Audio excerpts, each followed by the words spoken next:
अस्सलामुअलैकुम my YouTube family, कैसे हैं आप सब लोग। आप सब लोगों को वेलकम टू किचन एक्सप्लोरर। और अब सर्दियां आने वाली हैं तो जल्दी जल्दी क्यों ना अच्छे से हम तिल के लड्डू भी बनाएं और बहुत सारी चीज़ें बनानी हैं। तो आज हम आपको बताते हैं तिल के लड्डू और वो कितने स्पेशल होते हैं। तो आपको मालूम ही है, अराउंड मैंने लिया है 2 टेबलस्पून के करीब असली घी। अगर असली घी नहीं है तो आप रेगुलर घी भी यूज़ कर सकते हैं। असली घी से फ्लेवर बहुत अच्छा आता है। मेजरिंग 2 कप जो है वो मैंने लिया है, बड़े वाले जो हमारे मेजरिंग 2 कप्स होते हैं, ये मैंने लिया है तिल। एक और मैं आपको इजी वे कर दूं कि जितना कप आप तिल का लेंगे या जितना तिल आप लेंगे, सपोज आपने आधा किलो तिल लिया है तो आपको आधा किलो ही गुड़ लेना होगा। तो इसमें कोई टेंशन की बात नहीं है। और आधा किलो अगर आपने तिल लिए हैं तो आप 2 टेबल स्पून के अंदर ऐड कर सकते हैं घी को। तो ये मेजरिंग 2 कप है, तो मेजरिंग 2 कप ही मैंने गुड़ लिया है। इसे थोड़ा थोड़ा तोड़ लिया है मैंने, ताकि मुझे डिज़ोल्व करने में इसको ईजी रहे।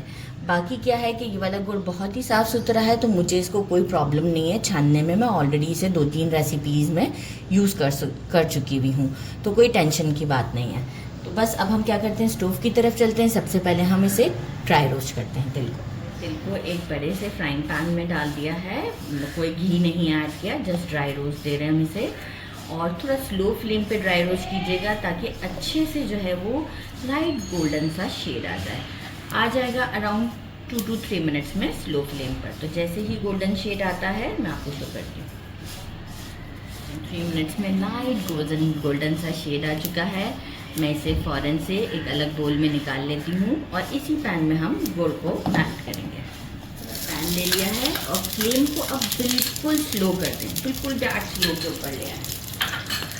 घी डाल देते हैं और साथ ही में हम क्या करेंगे, गुड़ डाल देंगे। स्लो फ्लेम पे गुड़ अच्छे से मेल्ट हो जाएगा हमारा।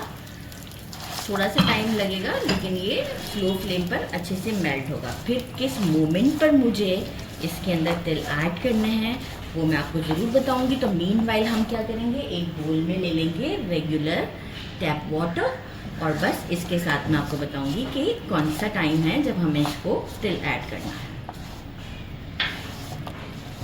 इसको मेल्ट होने में लगे 4 मिनट और मेल्ट होने के बाद अभी हुआ है 1 मिनट। और आप देख सकते हैं फ्लेम अभी स्लो है लेकिन आप इस पर जाग देख सकते हैं। इस तरीके से करते हुए हमने क्या करना है, ये लेना है, बॉल्स में डालना है पानी में और चेक करना है कि अगर ये कड़क हो रहा है तो ठीक है, सॉफ्ट है पानी में जाने के बाद, तो इट मीन्स कि अभी हमें इसे थोड़ा सा और कुक करना है, लाइक 1-2 मिनट्स और। तो बस इसे 2 मिनट और कुक करूँगी मैं या 1 मिनट तक कुक करूँगी। चेक करती रहूँगी बार बार। गुड़ का बहुत ध्यान रखना है, नहीं तो बहुत ज़्यादा कड़क भी हमें गुड़ नहीं चाहिए, तो लड्डू अच्छा नहीं लगेगा फिर। तो अभी मैं इसे बार बार देखें चेक करती जा रही हूँ और चेक करने में कोई प्रॉब्लम नहीं होगा मुझे। जैसे ही ये टॉफ़ी की तरह दिखेगा ना, बस अब 1 मिनट और बाकी है। तो बस 1 मिनट के बाद हम, जब ये टॉफ़ी की तरह थोड़ा सा कड़क सा फील होगा, अब देखें अबाउट टू है, बस अब 1 मिनट और, इसके बाद हम इसमें तिल ऐड करते हैं। ये मोमेंट बिल्कुल परफेक्ट है। स्टोव को कर देंगे बंद, तिल को ऐड करेंगे। यहाँ थोड़ा जल्दी जल्दी हमें काम करना है, स्लो बिल्कुल नहीं करना है। स्टोव बंद है और हम इसे जल्दी जल्दी मिक्स करते हैं।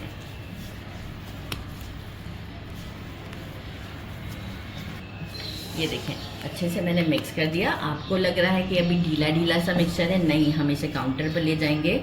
फिर ये थोड़ा सा अपना टेम्परेचर बहुत लाइट सा ड्रॉप करेगा, तो हम जो बाउल में हम चेक कर रहे थे इसे डाल कर बस उसी पानी से हम थोड़ा सा हाथ गीला करके इसे गर्मा गर्म में ही लड्डू बनाने होते हैं, शेप देनी होती है। और इसके साथ हमें दूसरा बंदा फ़ौरन बुलाना होता है, तो मैं एक लड्डू शेप दूंगी और फिर कैमरामैन से कैमरा बंद करवा के उनको भी लड्डू बनाने पे लगाऊंगी। तो जब भी आप लड्डू बनाएं तो साथ में कोई दूसरा बंदा ज़रूर रखिएगा। तो चलें जी, अब हम काउंटर की तरफ चलते हैं। मिला के बस 1 मिनट तक मैं ऐसे करती रही तो थोड़ा टेम्परेचर ड्रॉप हो गया है।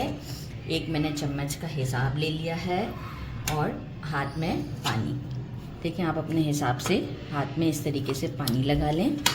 बहुत कम पानी लगाइएगा, बहुत ज़्यादा नहीं लगाना है। और चम्मच से गरम है, ध्यान रखिएगा, बहुत लाइटली शेप देना है बस, बहुत ज़्यादा हार्ड भी नहीं। ये देखें शेप आती जाएगी।